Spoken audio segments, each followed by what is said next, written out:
For the first question I'm answering this month, Joseph would like to know about two shows that have been on the air for decades. Do you feel that both The Simpsons and SpongeBob SquarePants have been on air longer than they should have? I know you talked about both series before, but do you think you understand where fans of both series are coming from when they said that both shows went downhill? This is something that people have been discussing for a while now, and it is worth exploring. A frequent debate within television circles is what is the correct amount of time a series should run for. When is the point when the show has run out of steam and things have gotten tiring? And who should have the ultimate decision in how long a show should run for? For me, I've long felt that 5 seasons is a good happy medium.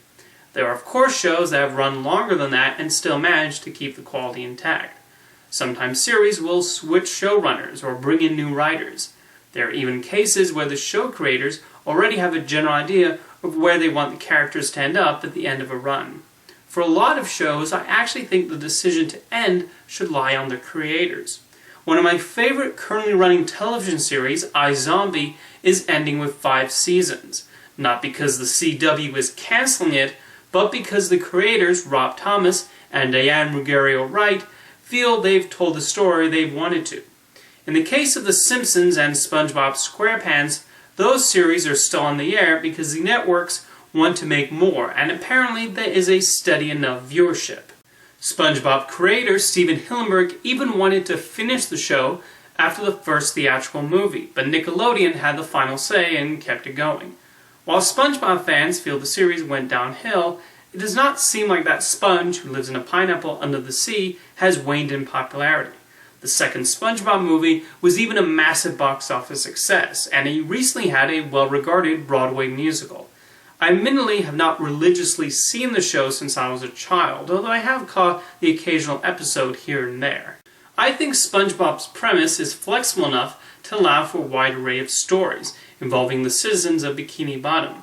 There are always many possibilities for ways that Plankton could steal the Krabby Patty formula. Sandy being a squirrel living underwater lends itself to plenty of funny ideas, and SpongeBob is often doing some variation of annoying Squidward, working at the Krabby Patty, or learning to drive. The key is for the writers to come up with fresh new scenarios. Because SpongeBob SquarePants is not a serialized show, they may even have more freedom than the show with season-long arcs. Needless to say, children still seem to enjoy the latest adventures of this yellow sponge, and that's okay. With The Simpsons, the common refrain is that the show started going downhill into the 10th season, with Simpsons fans finding some showrunner to blame.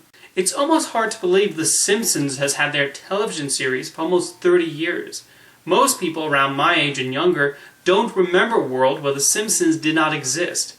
There are new generations discovering and tuning into The Simpsons, and through the current episodes, or maybe going back and watching the earlier, more highly regarded seasons. The Simpsons has been around long enough for fans of the show to have grown up and gotten jobs writing on the series. And I think that's neat. When people call for a show to be cancelled, they forget about the many people who work on them. And in the case of The Simpsons, it's not just writers and directors and its millionaire voice actors, but animators, storyboard artists, character designers, and other folks who put their all into making the best episode possible. No, the episodes won't be as good as the ones you hold dear, but it's hard to keep that interest from the audience for so long.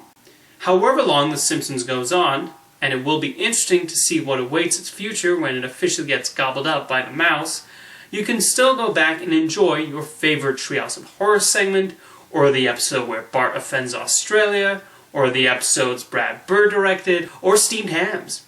People seem to really like that one. But when those shows do eventually end, I think many will have some semblance of an emotional response when the end credits finally roll on the series finale. Then again, it seems like almost every show from 20 or 30 years ago is getting brought back. We're even getting more ALF.